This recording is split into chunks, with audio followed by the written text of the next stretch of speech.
સાબરકાંઠાના તલોદના હરસુલ બજારમાં પોલીસ પર હુમલો, 6 ઘાયલ, વધુ તપાસ હાથ ધરાઈ. સાબરકાંઠા જિલ્લાના તલોદ તાલુકાના હરસુલ બજારમાં બે જૂથો વચ્ચે થયેલ અથડામણને શાંત પાડવા પહોંચેલી પોલીસ ટીમ પર ટોળા દ્વારા હુમલો કરવામાં આવતા ચકચાર મચી જવા પામી છે. આ ઘટનામાં પોલીસ કર્મીને ઢોરમાર મારવામાં આવ્યો હતો, જ્યારે બજારમાં થયેલી અથડામણમાં કુલ 6 લોકો ઘાયલ થયા હતા. પ્રાથમિક માહિતી અનુસાર હરસોલ બજારમાં કોઈ કારણોસર બે જૂથો સામે આવી ગયા હતા અને તેમની વચ્ચે અથડામણ શરૂ થઈ હતી. આ મામલો વકરતા સ્થાનિકો દ્વારા પોલીસને જાણ કરવામાં આવી. ઘટના સ્થળે પહોંચેલી તલોદ પોલીસની ટીમ પરિસ્થિતિને કાબૂમાં લેવાનો પ્રયાસ કરી રહી હતી, ત્યારે અચાનક ટોળાએ પોલીસ કર્મીઓ પર હુમલો કરી દીધો. ટોળાએ પોલીસને ઢોરમાર માર્યો હોવાના અહેવાલો પ્રાપ્ત થયા છે.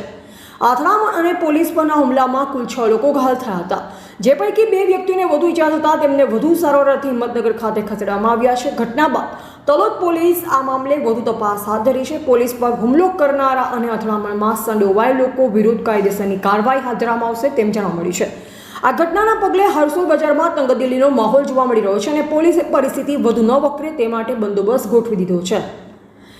એવા રાજકમલસિંહ પરમાર, ભારતની અસ્મિતા, સાબરકાંઠા.